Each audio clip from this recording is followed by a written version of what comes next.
What's going on, y'all? Welcome back to the channel. You got it locked to TelliVision 87. You're hanging out with your girl Telly right now. I'm back with another video for you guys. Before we get into it, gotta give y'all the rundown. If you are new to my channel, just stopping by, see me for the first time, thank you so much. Make sure to go ahead and smash that subscribe button for me. If you like what you see, you're feeling the content, hit me with that like, that thumbs up button. Alright. Thank y'all so much for watching. We on the road to 1K, so appreciate all of the support along the way. All right, I typically do not do the reviews of TV shows, reality shows, and things like that. This is like my first stab at it, so don't go too hard on me, y'all. Don't go too hard on me. But this show is quite entertaining. Love and Marriage Huntsville. I have been watching since season one. However, I decided, you know what? Let me go ahead and jump in here. They were on the fifth episode tonight, and it was a lot going on. So let me just get into it. Let me pull up my notes, y'all, because I want to make sure I get everything for you guys. So, how are y'all liking this show? How are y'all liking the season? You like Destiny? You like Tiffany? How you feeling about the newbies to the cast? First off, I think they definitely bringing the drama. That's for sure, especially your girl, Tiffany. But we'll get to all that in a second. So it kind of picks up where it left off last week. You know, Maurice then left Kimmy at the table with Kiowa and her husband. So, and let me just say this: Kimmy gets Wife of the Year award, okay? Because Maurice just leaving her like that, leaving her hanging after he basically saying that they need to all come together. You just left her high and dry to deal with your ex-wife and her new husband.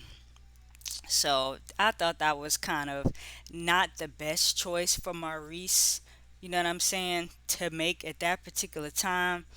But anyway, Kimmy is mature enough.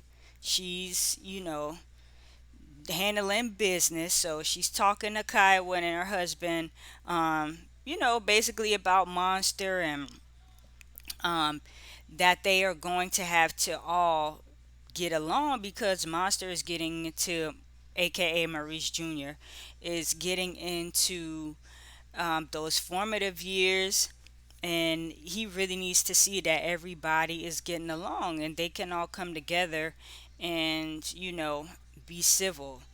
So that's basically what they were talking about at the table.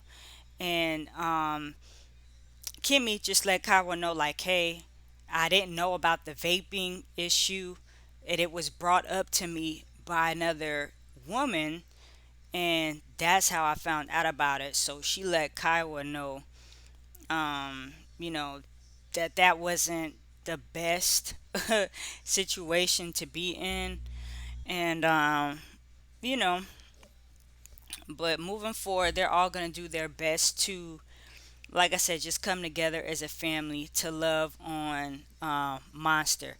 And that supposedly Monster has a little girlfriend up in Michigan, so that's why he kind of wants to go back home. But we'll get more into that in a few minutes.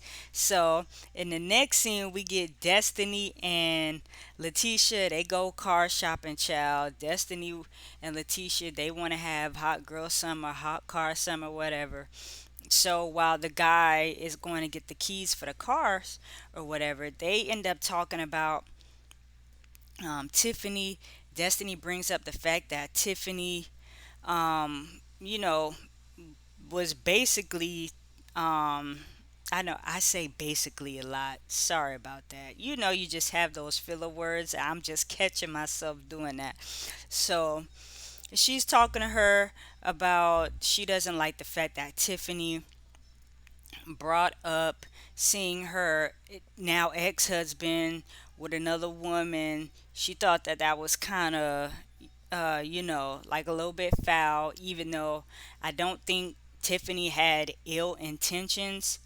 But I mean, maybe she could have just left it alone. But she was also saying that she had, felt some type of way with Mel because Mel had brought Tiffany there. That wasn't Mel's fault that Tiffany said what she said. It's the girl. It's not like the girl set her up. So technically, she can't be mad at Mel. She's just being petty. But I don't think Mel knew. Like, why would she do that? People just want Mel to be the bad guy sometimes. But in this situation, I don't I don't see why Destiny would even be upset with Mel at all. It's not Mel's fault. But while they're at the car dealership talking, Mel calls him on the phone. "Do-do-do. Hey girl, oh you look cute, you look cute. I'm having taco night at my house. Y'all should come through. Taco night is on Tuesday, of course." So they get that scheduled. And now speaking at the car dealership, they just let people just test drive the cars now, and the salesman doesn't have to be in the car. They can just go out all willy-nilly. Is that something new, or did I miss something? But anyway, I was like, well, wait a minute, isn't the guy supposed to be in the car with him? Anyway, even child, even the white boy behind the counter, who was I guess the receptionist or whatever, child, he was laughing at Destiny and Letitia at one point. I thought that was kind of funny. So the next scene, we get Marceau and Letitia going to counseling. Only, child, Marceau doesn't know that he's walking into counseling. I'm like, oh goodness, this could go really, really bad. Um, you should not. I don't think you should be surprising your spouse like that. Like, oh, surprise. But she was like, look, if I would have told you, you would not have even gone. So that's why I was just like, look, you know I'm gonna just have to surprise you on this one.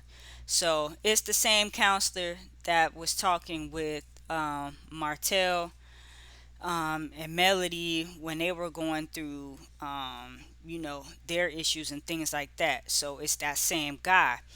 So Letitia is saying that um, she's like really, really stressed. She just got her second master's for real estate. She's taking care of the kids like all by herself, and this, that, and the third. And um, that she just feels really stressed, and that Marceau doesn't really spend enough time with her and the kids. So Marceau is hearing what she's saying, but Marceau's whole thing is, I gotta get out and work, and I got stressed too every day, all the time. Look, I got these blisters on my hands, and da da da da. I gotta go out here and make the money because you spending it up, and it needs to be replaced. So I can't always just be sitting at the house and you know hanging out all the time. I got to get out here and get to the money. So, and he makes a statement. He's like, I have made your life so comfortable to where you have the ability to even complain about these things. I was kind of like, ouch.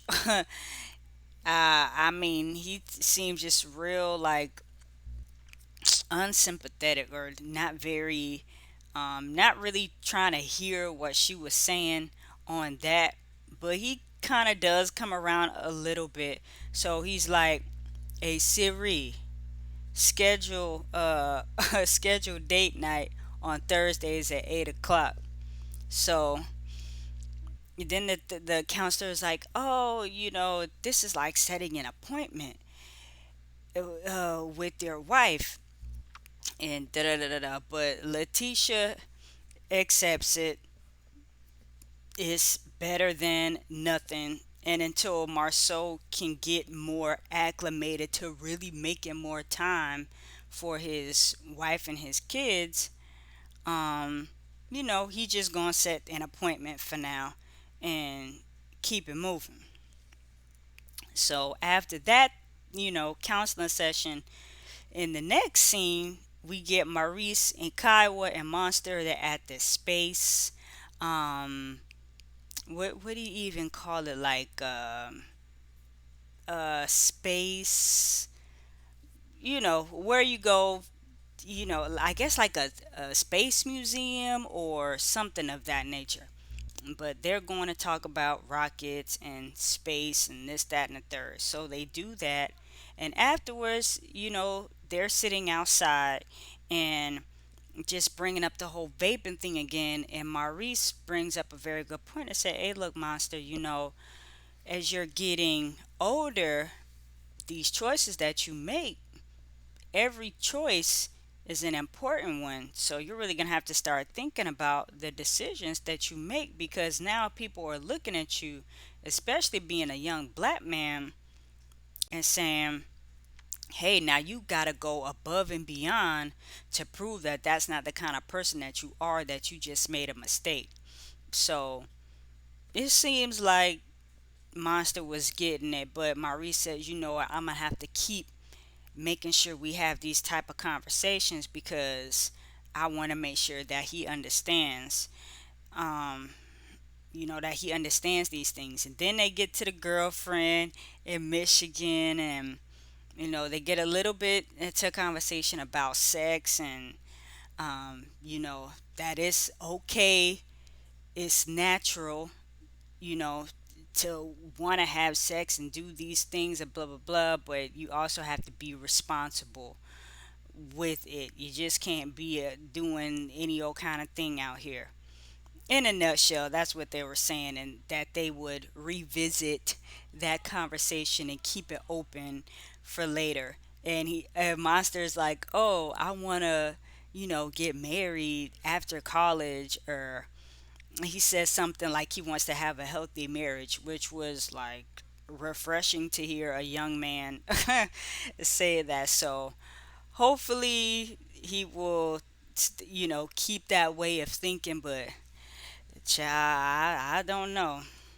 That could all completely change. You just never know. But anyway, it was nice just to hear, even if it's for the short time, child.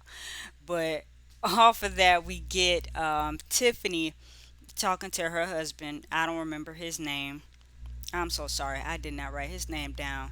Please drop it down in the comments for me. Um, Tiffany asked her husband, just about some dating, not dating advice, advice dealing with destiny, moving forward in regards to, they're gonna go to Taco Tuesday night and whatever. So the husband is basically like, look, it is what it is.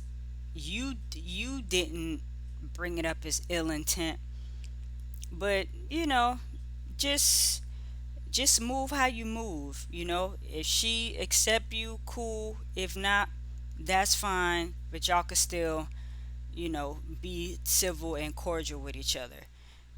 That's pretty much what he said. So they get there, um, to the party. Well, before everyone else gets there, Mel and Tisha are like setting up and stuff like that. And then Tisha's talking to Mel about the conversation that her and Destiny had at the car dealership. And Melody is like, yo, I'm surprised that Destiny would be talking to Tisha about this, especially when me and Tisha is not all the way 100% right yet. So she feels a little type of way about it because, she thought that Destiny would, maybe pick up the phone and talk to her about it or come see her about it and not necessarily go to Letitia about it.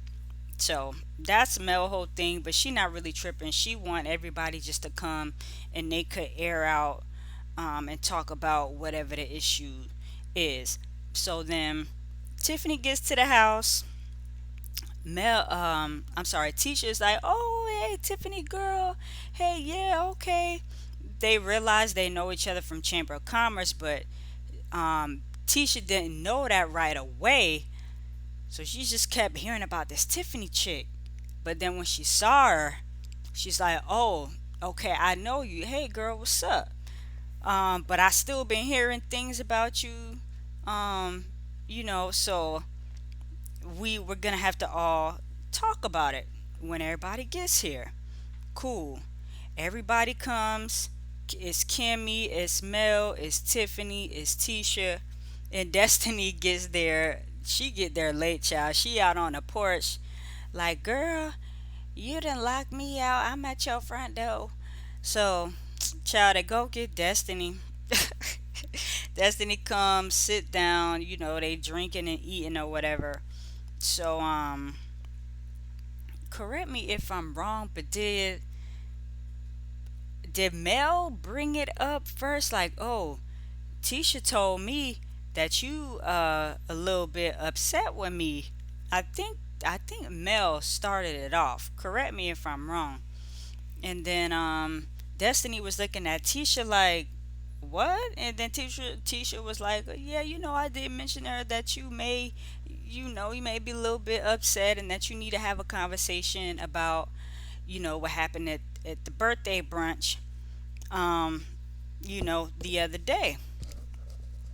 So Destiny saying that she wants to talk to Mel about it, but it's like Mel was asking Destiny what's going on, talk to me. But Destiny didn't want to have that conversation in front of the group. But Mel still kept on asking her, like, Destiny, like, what's the problem? So Destiny was like, hey, look, Tiffany, I didn't like that you brought me some tea that was cold. And Tiffany was like, what are you talking about? I came empty handed. And Destiny was like, not that day, baby, not that day. So, and I understand Destiny felt a type of way, but at the end of the day, I really don't believe that Tiffany had any ill intent. It was just bad timing. Like, that was something that she could have just kept to herself, but I don't believe she was throwing it out like intentionally to hurt Destiny or anything like that, especially when she ain't even know the lady like that. She was just trying to put two and two together or where she thought she saw her at. So, but anyway, it's kind of like Destiny and Mel was, almost about to get into it. Destiny was just, she was just kind of like on one. She was in a mood. She wasn't really feeling Tiffany, and Mel kept kind of like pushing the issue. So Destiny was getting a little bit aggravated with that. So, I mean, it is what it is with that. Let me know what you guys think. Do you think Tiffany intentionally brought up, um, that tea, a tea served cold or whatever, child, to, come at Destiny? And do you think Mel is at fault for any of this? Um, Let me know what you guys think about it. Also, let me know how you guys think I did with this review. I told you this is my first review of a TV show. I got my notes in my phone. I wanted to make sure um, I went over everything for you guys. Let me know how you guys like the show. And if you like this review, then let me know and I will continue to review the rest of the season for you guys. And yeah, appreciate y'all for watching. All right, it's your girl TelliVision 87's the channel.